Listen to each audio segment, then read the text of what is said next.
Covid hoje, eu queria que a gente tentasse trazer mais aspectos propriamente de parto, de gestação, de puerpério, mas eu estava dizendo para o pessoal ali antes, talvez você tenha ouvido, eu recebi ao longo do dia um monte de mensagem de paciente dizendo que queria aproveitar muito para poder tirar dúvidas do geral. Então, eu acho que a gente podia, Fabiano, tu começar nos dando uma geral de realmente como que está no mundo, como que está no Brasil, como que está aqui na nossa cidade. Tudo contigo. Obrigado mais uma vez Então por ter tá. aceitado aí estar com a gente hoje de noite. Imagina, eu que queria te agradecer o convite, agradecer a toda a equipe do NASCE aí pela oportunidade da gente estar conversando um pouquinho sobre coronavírus, sobre Covid-19, tá? Bom, eu acho que todo mundo está acompanhando, né? Não tem outra notícia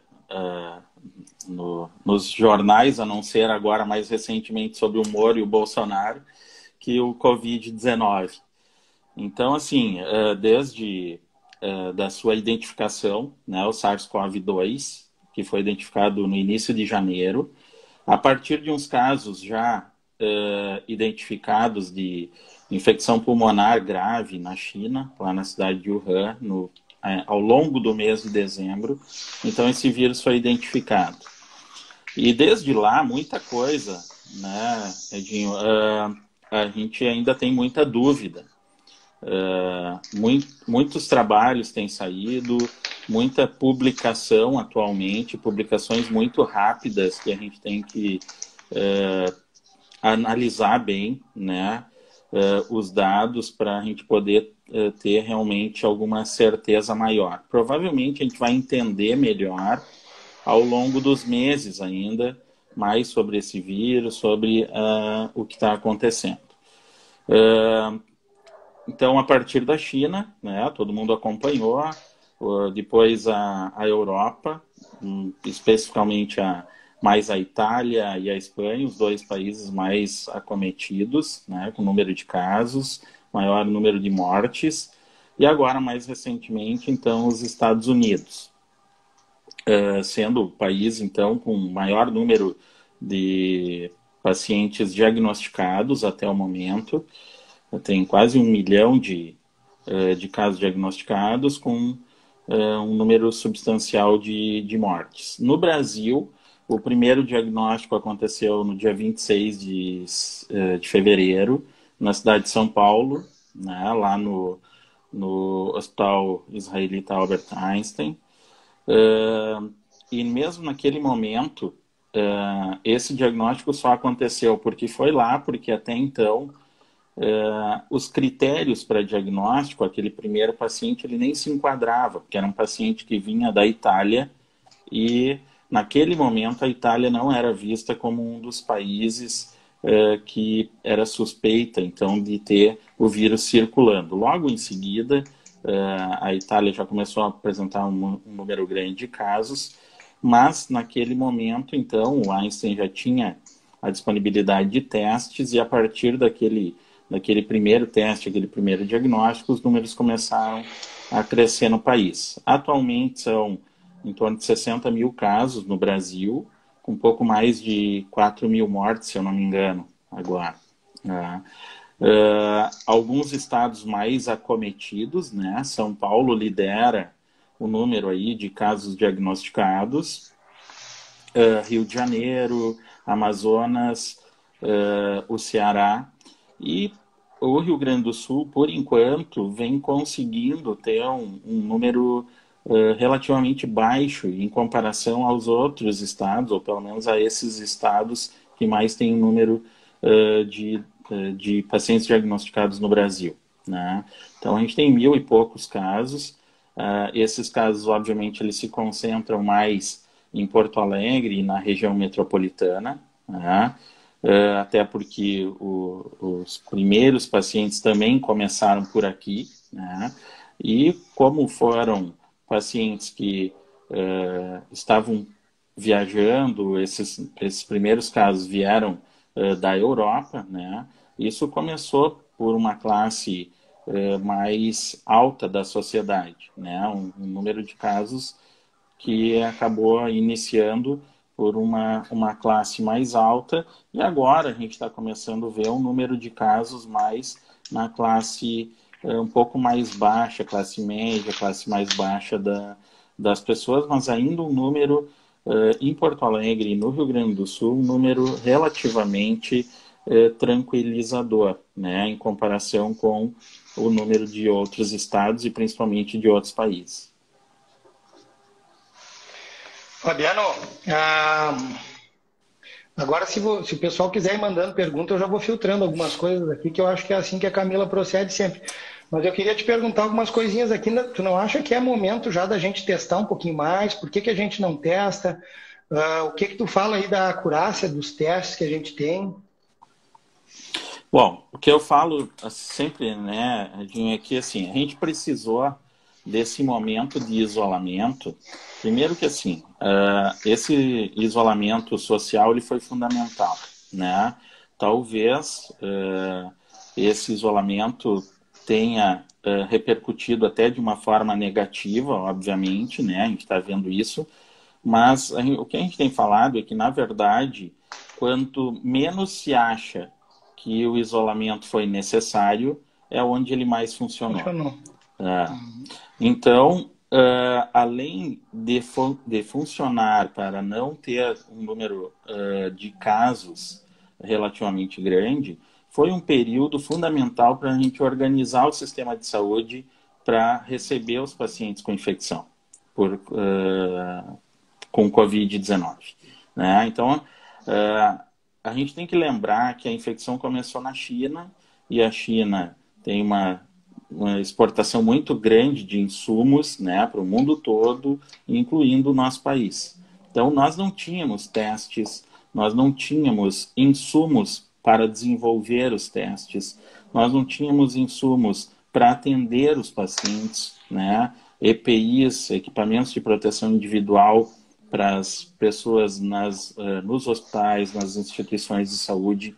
E isso gerou também o que esse vírus está causando, além de uma pandemia na saúde, né, e uma pandemia de infecções potencialmente graves, também uma pandemia de outras coisas, especialmente de ansiedade, né, de dificuldade de lidar com esses casos, né, um medo extremamente grande dos profissionais da saúde. Então, assim, esse período de organizar as instituições, de literalmente organizar a casa e ter uma estrutura melhor da segurança para os colaboradores, para os profissionais da área da saúde, foi fundamental. Tá? Então, em relação aos testes, a gente tem basicamente dois tipos de testes, né? Um teste que é para pesquisa direta do vírus, que habitualmente se faz em secreção respiratória, que é o chamado PCR. Né? Existem alguns outros com pesquisa de antígeno, mas fundamentalmente seria o PCR. Esse exame, ele tem uma acurácia, tem uma sensibilidade bastante grande. Essa sensibilidade aumenta dentro do 3º e o 10º dia de sintomas da doença. Então, muitas vezes, sair coletando o exame no 1º dia de sintomas não é o ideal. Né? A gente precisa ter uma coleta num período mais adequado. Então, geralmente, entre o 3º e o 10º dia.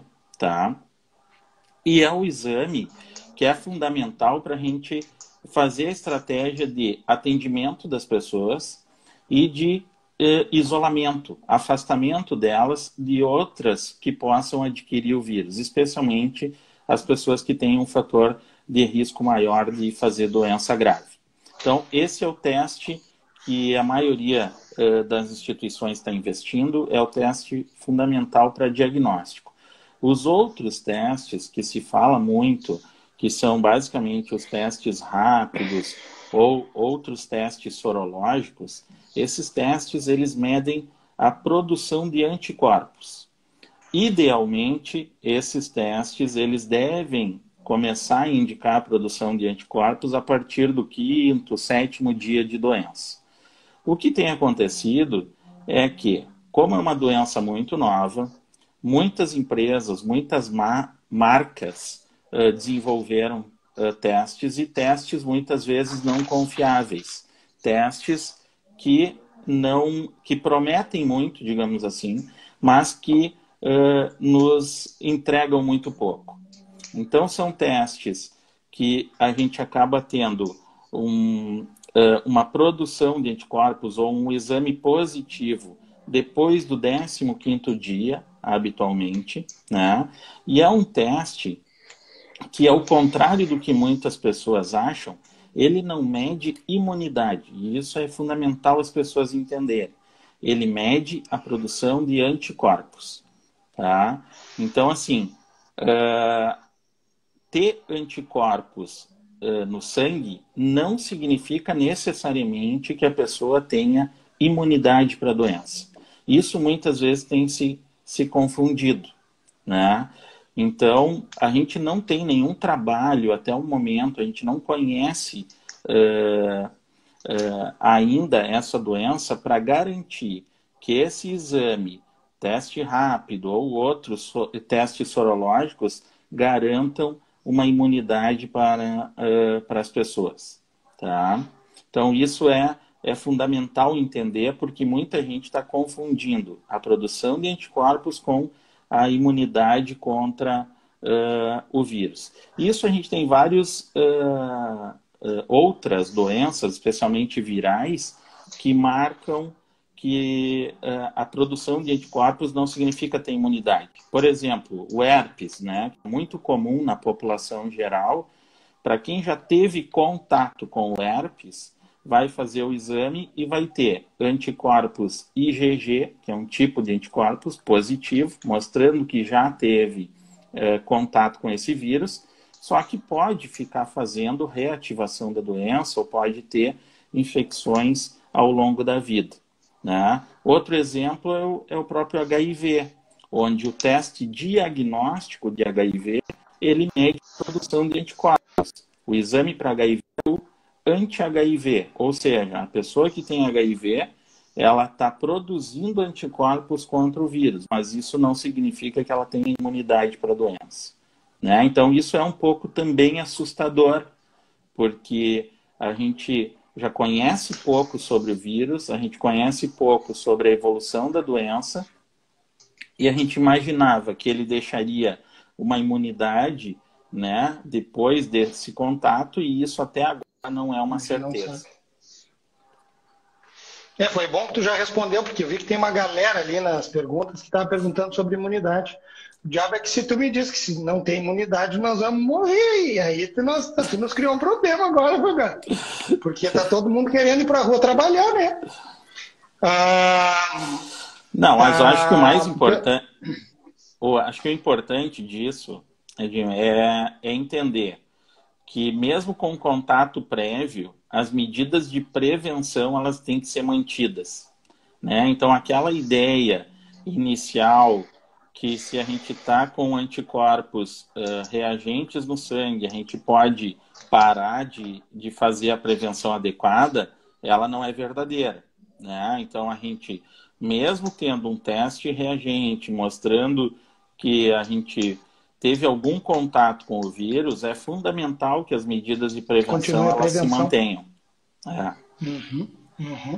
Fabiano, falar um pouquinho da gravidez, porque o pessoal está mandando bastante ali de gravidade do Covid em gestante, questão de Covid em primeiro e segundo trimestre. Tu quer falar um pouquinho de gravidez? Tu que manda? Quer que eu fale alguma coisa?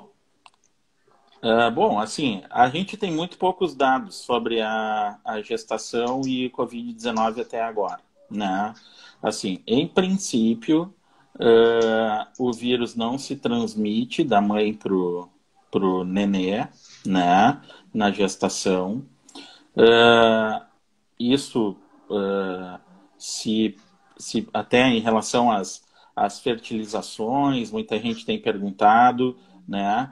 Então, mas como é uma doença extremamente nova, a gente não tem ainda uma evolução até de tempo para entender como é que isso pode se comportar na gestação, né, Edinho? A gente tem de janeiro para cá, a evolução. Então, a gente tem 4 meses, né? Então, o que a gente sabe até hoje é que a transmissão ela vai acontecer mais pelo contato mesmo, né? Da mãe ou de outros familiares com a criança recém-nascida, com o nenê, mas não pela transmissão mãe-bebê, né? Não pela transmissão vertical, no caso, tá? E em relação ao próprio risco da gestante, né?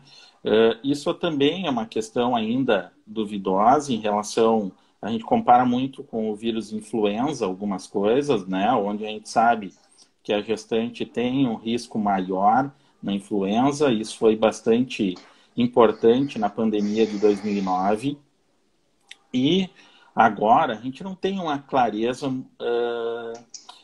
ainda sobre a gestação. Em princípio, a gestante ela tem um fator de risco, sim, maior, porque ela tem uma restrição, principalmente nas últimas semanas de gestação, uma restrição ventilatória, uma restrição pulmonar, por causa do tamanho da barriga, né? Obviamente. Então, isso restringe uma respiração mais adequada e qualquer infecção pulmonar pode gerar um fator de risco maior. Em relação a outras questões, até mesmo em tratamento, isso também ainda na gestação, é uma incógnita, porque a gente tem atualmente mais de 500 trabalhos aí com Covid-19 e muito poucos envolvendo gestantes, né? E isso principalmente quando a gente fala em termos de tratamento, porque as gestantes acabam sendo excluídas da possibilidade de utilização de novas drogas, né? Então, isso é um problema nesse momento, né? A falta de dados e a falta de inclusão de gestantes em novos estudos. Eu até vou pedir para a Camila depois, eu vou passar o link para ela. Teve uma live ontem que está no YouTube gravada, do professor David Keefe. Ele é professor da New York University, e como Nova York é o epicentro da doença hoje em dia, eles estão com muitos casos, incluindo de gestação, e a live dele foi na Sociedade Brasileira, foi transmitida pela Sociedade Brasileira de Reprodução Humana, e é bem bacana de ver. O Dr. David ele fala um português super honesto aí para americano. Então, é 1h30 de live dele, ele mostrando aspectos na gravidez e para quem tem interesse em termos de reprodução assistida, mostrando a presença do Covid em trato genital masculino, feminino. Super interessante. Depois, quem quiser, a Camila coloca o link nas nossas redes. Mas falando um pouquinho de grávida também, é muito difícil, como o Fabiano falou, que a gente tem muito pouco dado. Começou com um trabalho com 9 pacientes publicados lá na China, depois tinha um com 18, depois tinha um com 43, e o trabalho maior que saiu agora tem 108 grávidas. Então, ele realmente é muito difícil a gente dizer se há transmissão vertical ou não. Tem trabalho mostrando que já identificaram o vírus em material placentário, já identificaram o vírus em membrana amniótica, não identificaram o vírus em líquido amniótico. Tem o relato de um caso de um nenê chinês que nasceu e no primeiro dia, logo após o nascimento, o sangue dele tinha muitos anticorpos, tanto IgG e IgM. Então, pela questão dos glóbulos brancos que a criança tinha na circulação e por esses anticorpos, se acreditou que talvez ali, nesse caso, pudesse ter tido transmissão vertical. Então, o que eu sempre respondo para os pacientes, assim, muitas pacientes perguntam... doutor, posso engravidar? E surpreendentemente eu estou tendo muitos diagnósticos de gravidez de pessoas nesse período, mas eu acho que a gente tem que usar um pouquinho de bom senso. Posso engravidar? Eu acho assim, se tu tem 42 anos, se tu não tem filhos ainda, Se tu já teve 2 abortamentos, se tu teve uma gravidez ectópica, não suspende as tuas tentativas. Tu vai engravidar que provavelmente, pelo que está aparecendo, parece que a grávida não tem uma doença diferente do curso natural do que uma pessoa não grávida. Tá? Claro que pela fisiologia, não apenas no terceiro trimestre, como tu comentou, mas o pulmão da grávida está super sobrecarregado durante a gravidez inteira, porque ela tem que doar mais oxigênio para o nenê fazer troca de oxigênio. Então, a cada respiração, ela coloca 50%, 70% mais de oxigênio lá para dentro da hemoglobina dela para poder carregar o sangue do nenê. Então, o pulmão já desde quando ela está grávida, ele está sobrecarregado. Então, por isso que se pensa em que eventualmente pode ter um curso diferente. Mas observando as grávidas que tiveram ao longo da doença, não parece realmente que elas sejam um grupo de risco. Tá? A gente tem que tranquilizar, e sempre é essa nossa maior preocupação, mas às vezes a gente não pode ser um pouquinho irresponsável também. Claro que a gente olha para o coronavírus como um vírus respiratório, então a gente associa, é tipo influenza. É tipo o H1N1. Esses vírus não passam para o neném e não dão malformações. Mas eu sempre gosto de dizer, existem vírus no mundo que sabidamente eles são teratogênicos, sabidamente eles podem trazer malformações sim. Por exemplo, citomegalovírus. Citomegalovírus é um vírus de fácil transmissão respiratória. É a principal causa de surdez congênita. Ou seja, aquela mãe que pegou um citomegalovírus, pode o vírus passar pela placenta também, sim, e isso tem repercussão cerebral, principalmente de nervo auditivo, e essa criança eventualmente tem alguma complicação. Parvovírus. Parvovírus é um vírus eminentemente de transmissão respiratória. Esse vírus ele passa pela placenta e essas crianças detêm 10% de mortalidade, porque essas crianças se tornam anêmicas. Em 2016, a gente teve toda aquela crise das microcefalias e das disfunções neurológicas que tinha relacionada ao Zika vírus. O próprio herpes vírus, como o Fabiano falou, que tem, eventualmente nos casos de prima infecção, tem transmissão vertical. Então, parece que não tem. E essas análises de placenta, de líquido amniótico, de membrana, de sangue de cordão umbilical, que todos os centros, a partir de agora, estão fazendo, e não apenas olhando a clínica no nenê, isso é muito importante para a gente ver a presença do vírus em outros tecidos. Mas parece em 100, 150 casos que não tem. Então, por isso, essa questão do bom senso. Posso engravidar? Olha, se tu tem 26 anos, tu simplesmente quer engravidar por uma vontade própria, espera uns 3 meses, espera uns 6, espera um ano, de repente. Agora, se tu tá com essa... E outra coisa, agora eu me recordei, nessa live do Dr. David Kiff, foi muito interessante que eles questionaram muitas pessoas que faziam, pacientes de clínicas de reprodução assistida, e eles questionaram essas pacientes, você engravidaria agora? 1/3 das respostas foi assim, nem pensar. Não quero correr o risco de eu morrer ou de eventualmente transmitir alguma coisa grave no meu neném. 1/3 das respostas, e aí todas essas respostas eram de pacientes já com insuficiência ovulatória, pacientes com mais de 40, 42 anos, essas todas, sim, não vou correr o risco de não ter um filho. E 1/3 das respostas ficou em cima do muro, então talvez esperando um pouquinho mais ou não. Então, isso é muito interessante, essa live dele. Quem quiser acessar, a Camila vai deixar disponível depois. E, Fabiano, quero te perguntar um pouquinho de amamentação. Deixa eu só te falar, né, Edinho, que assim, esse é um vírus diferente, né? Assim, pela utilização dos receptores que ele utiliza para entrar dentro dos tecidos, é normal que a gente encontre o vírus em vários locais do nosso organismo, né? Então, a gente tem cada vez mais relatos de disfunção cerebral, né, dos pacientes com COVID, disfunção neurológica, né? Não só cerebral, mas todas as disfunções neurológicas. A gente tem disfunções hematológicas. A gente não tem só disfunção pulmonar, a gente tem disfunção cardiológica nesse paciente. Então, é normal que a gente vai encontrar o vírus também na placenta, em outros locais, e por isso que eu falei, tem muito poucos casos até o momento, e eu acho que tirar conclusões realmente precipitadas ainda é muito cedo, né?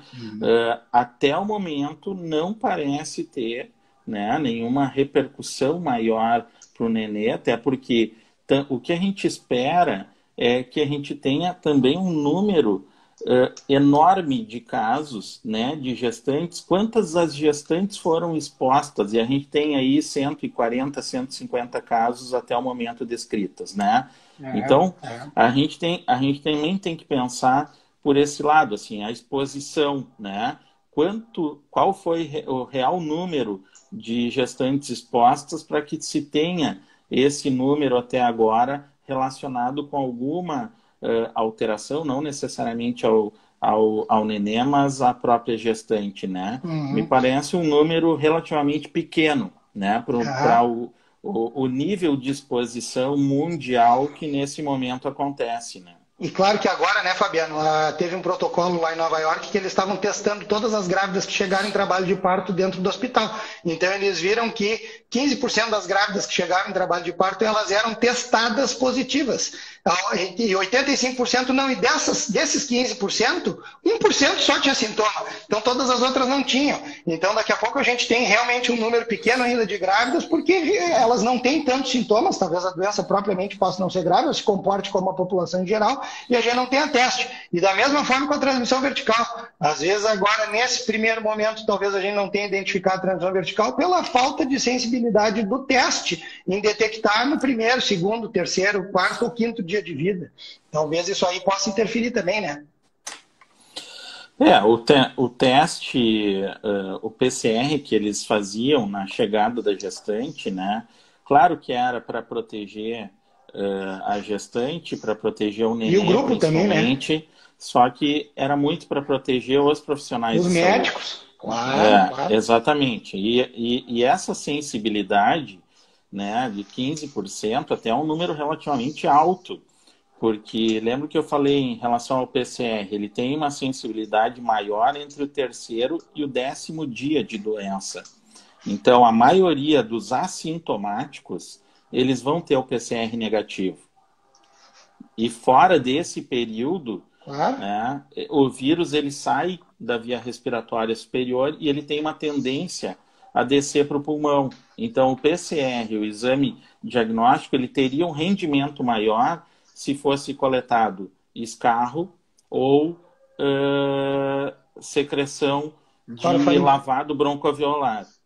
Tá? Não o swab, que é aquele cotonete que se coleta de via superior. Então, a sensibilidade do exame ela é muito perdida em assintomáticos e principalmente fora desse período de 3 a 10 dias. Né? Então, sim, provavelmente, esse número poderia ser bem maior dessas gestantes que chegavam com para ganhar o nenê, né, em Nova York. A Cissa perguntou ali da associação com prematuridade.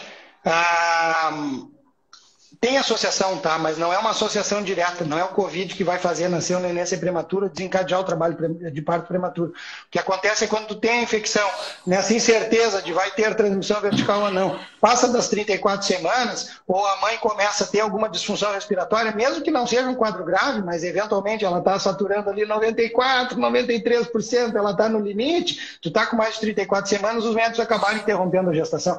Então, essas gestantes em terceiro trimestre, mais de 50% teve o nascimento prematuro, então essa é a associação indireta, na verdade, com a prematuridade. A Camila Renz ali, que está acompanhando a nossa live, ali também perguntou sobre o que se conhece de primeiro e segundo trimestre. Também não parece ser o maior número de abortos em grávidas que diagnosticaram Covid no primeiro trimestre. Tem uma coorte, se eu não me engano, com 30 ou 40 pacientes que testaram positivo em primeiro trimestre e a taxa de aborto foi igual da população em geral, então nada diferente. E perguntaram ali sobre a amamentação, Fabiano.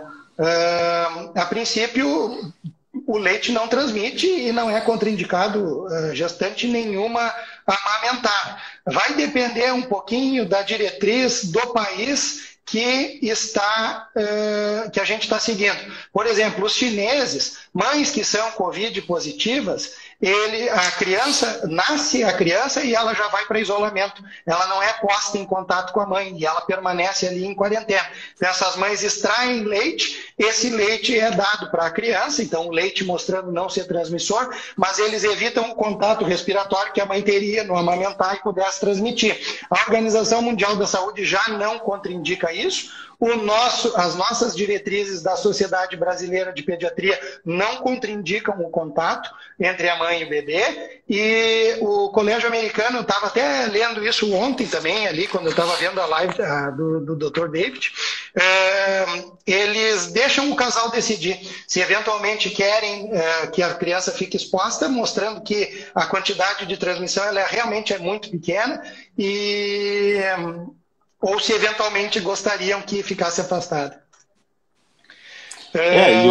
Isso tem mais a ver com o contato mesmo, né, Edinho? Com o contato da criança com a mãe. Então, até a questão da proteção da mãe, a utilização de máscara, né, para diminuir essa chance de transmissão é bem importante. Fabiano, agora nós falamos um pouquinho até para dizer para essas mães que optam por ficar com seu filho, até porque vai ter mãe, dificilmente a gente vai ter mãe que vai testar positivo ainda no nosso meio, porque a coisa parece que está mais controlada por aqui, mas vai ter mãe suspeita, e essa mãe suspeita, enquanto não sair o resultado do seu PCR ou do seu teste sorológico, a recomendação talvez seja essa: deixa o bebê num berço a mais ou menos 2-3 metros de distância da sua cama. Obviamente essa mãe vai ficar isolada, vai ficar num quarto privado, não vai ficar com outros pacientes ao redor, e quando ela for dar o mamar, quando ela for amamentar, coloca uma máscara. E aí, como eu queria falar de máscara, eu aproveitei esse gancho para falar da máscara. Na verdade, ela tem que ficar de máscara o tempo todo, né? Porque isso diminui a chance de contaminação do ambiente também, e eventualmente com algum espirro, alguma tosse, mais importante que essa secreção possa ficar no ambiente em forma de aerossol, né? Que acaba ficando por mais tempo no ar. Então, o ideal é que as pessoas sintomáticas ou que testem positivas, elas fiquem com a máscara todo momento e vão trocando quando essa máscara fique úmida, né? Fabiano, tu falou da máscara, máscara de tecido comum ou tipo essas mães? Claro, talvez essas mães que ganharam no hospital, a elas será dada uma máscara cirúrgica. Agora, quando elas forem para casa e continuarem tendo contato com seus nenéns, elas podem utilizar máscara de tecido comum, como a gente tem fabricado e visto nas ruas, ou não? Podem. Na verdade, a máscara ela serve mais como um anteparo de secreções expelidas, né, do que propriamente para a proteção da pessoa que utiliza ela. Então, a máscara de pano ou qualquer pano utilizado no rosto vai impedir essa eliminação de gotículas, né, no ambiente e no ar. Então, pode ser a de pano, sim. Tá, ok. Perguntaram aqui, se quando nasce, já que nós estamos falando dessa questão do nascimento, quando nasce, isola o nenê dos familiares ou simplesmente dobra os cuidados de higiene, de máscara, de contato? Nesse momento, né, o ideal é que não se tenha um contato mais próximo, né, especialmente com pessoas que possam ter alguma exposição. Então, as pessoas que estão trabalhando normalmente, que estão tendo contato com outras pessoas, né, o ideal é que não tivessem contato com essa mãe diretamente, nem com o nenê, pelo menos em termos de contato próximo, toque, né, que elas possam ver, mas com uma distância adequada, né, e eventualmente com a utilização também de máscara. Eu só quero até, já que a gente falou em nascimento, talvez isso até esclareça um pouquinho a pergunta da Manuela. Isso é uma recomendação de hospital. Porque o que a gente vê lá no Moinhos, a família vai para ganhar e o Moinhos restringiu as visitas. Então, talvez isso até tenha levado a questão da Manuela perguntar, mas as visitas não puderam me ver no hospital, elas não vão me poder ver em casa também. Então, o hospital é uma medida de hospital. Quanto menos gente circular naquele ambiente hospitalar, menos vai haver, obviamente, propagação do vírus. E muitas vezes a gente sabe que as pessoas que vão ver o nascimento ali são pessoas idosas, porque vai o avô e a avó de um lado, vai o avô e a avó do outro, e essas pessoas são de grupo iminente de risco, né? Então, o Moinhos restringiu realmente hoje para ganhar neném. Só vai a mãe e o pai. E não vai mais familiar nem para o aquário ali, nem um tipo de familiar. E hoje em dia eles restringiram também as filmagens dentro da sala de parto. Não sei até quando vai durar essa recomendação, mas hoje a filmagem não tem entrado na sala de parto também para ficar o menor número possível de profissionais para o atendimento desse casal. Isso entra na recomendação geral, né, de redução de aglomerações. Então, quanto mais pessoas tiver na sala de parto ou mesmo depois em casa, o risco de transmissão ele vai acontecer, né? Então, essas recomendações pouco provável que vão mudar nos próximos meses, né? Então, como eu falei, as pessoas que têm uma circulação maior, né, nas ruas, um contato maior com outras pessoas, realmente nesse momento o ideal é que não tivessem um contato próximo com os recém-nascidos, né? Fabiano, só aproveitando a gravidez ali, tem duas perguntas ali que fizeram que eu queria que tu falasse um pouquinho.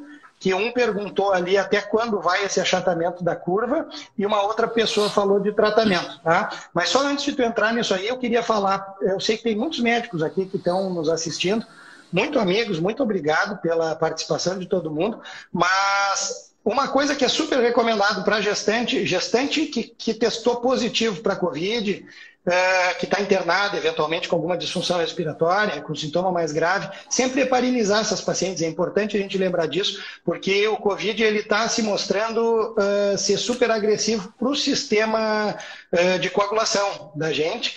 E tem até uma sugestão americana ali em dosar dedímeros. A gente sabe que dedímeros são marcadores aumentados na gravidez, mas que quando eles dão acima de 2.000, talvez a dose não devesse ser profilática de anticoagulação, mas talvez dose terapêutica mesmo. Tá? Quer falar um pouquinho dessa questão do achatamento da curva, Fabiano, e de tratamento? Tá. Eu vou começar então com o tratamento, acho, aproveitando o teu gancho aí da heparinização. Né? Tem alguns trabalhos sugerindo então a utilização de heparina, né, e anticoagulação não só na gravidez, mas para todos os pacientes graves. O que não se sabe ainda muito bem é o ponto de corte, né, quando ou não heparinizar ou anticoagular os pacientes. Né? A gente utiliza bastante dedímeros, marcadores como marcador para doença grave também no COVID, né? E muitos pacientes, especialmente os pacientes de UTI, eles estão sendo anticoagulados, tá? Isso já é quase que uma rotina em muitos casos. Isso começou a se ver, principalmente os pacientes que iam para diálise, né, na UTI, porque eles coagulavam o sistema de diálise. Então, os kits de diálise que eram para durar um certo tempo, esses kits não estavam durando por causa da coagulação do sistema, e eles tinham que ser trocados muito mais seguidos.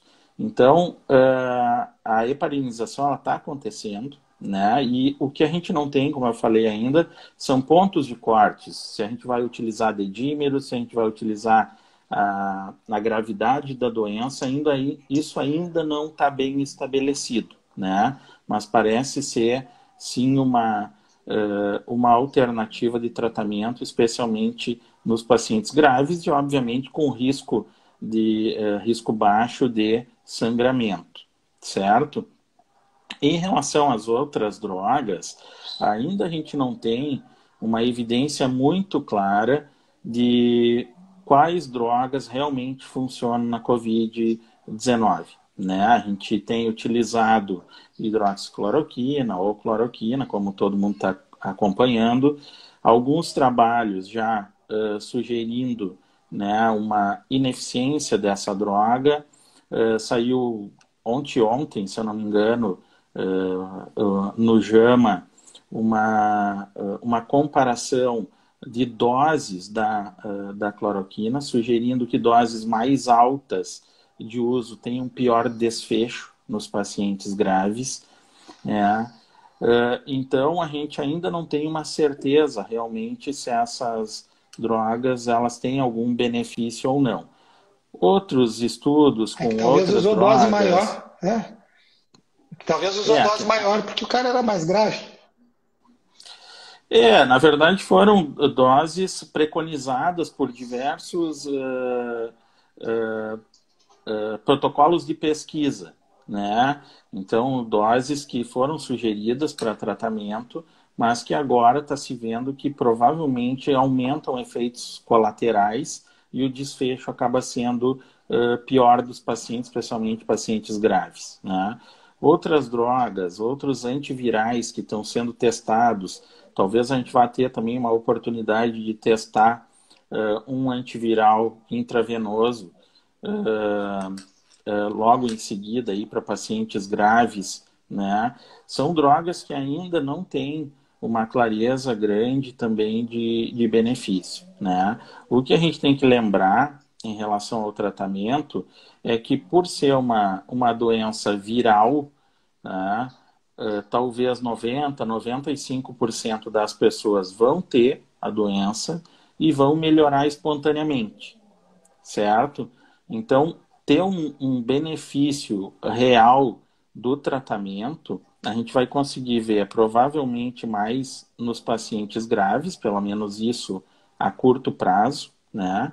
E com drogas que talvez bloqueiem o ciclo desse vírus, só que o grande problema é que os pacientes estão chegando mais gravemente, precisando de internação com um tempo maior de doença. Ou seja, normalmente os pacientes eles ficam mais graves depois do 5º, 6º, 7º dia. Então, geralmente entre o 5º e o 10º dia é que a doença pode piorar, né? Então, fazer uma opção por tratamento precoce não é tão simples, especialmente com drogas que podem gerar algum efeito colateral importante.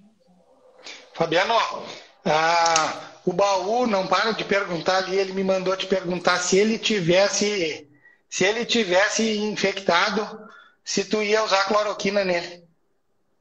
O Baú, para quem não sabe, é um grande amigo nosso. Não, se ele ficar doente, a gente vai acompanhar ele de perto, né? A gente vai fazer exame de imagem pulmonar, se tiver algum sintoma respiratório, e especialmente a oxigenação, avaliar o pulmão para ver se a gente vai ter alguma indicação de tratamento. Agora, o tratamento inicial com hidroxicloroquina, não, né? Talvez o risco seja maior do que o benefício. E, Fabiano, a Tina, eu quero dizer para a Tina não engravidar de novo agora, mas ela me perguntou se quem teve síndrome antifosfolipídio na gravidez, não grávida de novo, mas se pelo fato dela ser uma pessoa com síndrome antifosfolipídio, para quem não sabe, síndrome antifosfolipídio é uma doença que gera trombos no corpo da gente e nos aumenta o risco de trombose, se por acaso ela for contaminada pelo Covid, se ela se torna grupo de risco. Possivelmente sim, né? É uma possibilidade, né? Porque a gente tem visto, né, o mecanismo da doença ainda não está muito clara, mas a gente sabe que é uma doença que produz microtrombos, né, e às vezes trombos maiores. Então, é sim uma doença que gera um fator de risco maior. Gente, eu acho que eu vou encaminhando para o fim. A Camila tinha me dado meia hora, o Fabiano tem compromisso, a gente sabe como ele está nas lives. Agora, de meia hora, ele tem uma reunião diferente. Então, a gente acabou passando já 20 minutos do que a gente tinha se proposto para fazer a live. Eu quero agradecer enormemente ao Fabiano. Ele sabe que ele é um irmão para mim e além de ser o médico mais competente que eu conheço, e todos os outros que estão nos acompanhando aí também são muito competentes, Mas se eu tivesse Covid, eu queria que o Fabiano me tratasse. E queria agradecer muito a todos vocês que seguem a gente, a todos vocês que têm muito carinho lá pelo NASCE, e agradecer a Camila que está tocando esse projeto das lives aí com a gente. Um beijo para todos, um beijo no coração de vocês. Muito obrigado e até a próxima. Obrigado, Fabiano. Edinho, obrigado pelo convite de novo, né? Obrigado pela participação de todos. A gente fica vendo, né, vários professores, colegas, enfim, muito legal e espero que vocês não peguem, né? Não tenham Covid-19, né? Então, se previnam, realmente é importante. O mais importante de tudo é a prevenção, uma doença nova que a gente não conhece exatamente, né? E que nos deixa muito receosos porque não tem um tratamento ainda tão eficiente, né? Então, acho que a prevenção é fundamental. Tá? Obrigado de novo, um grande abraço a todos do NASCE. Obrigado, gente. Valeu, beijo.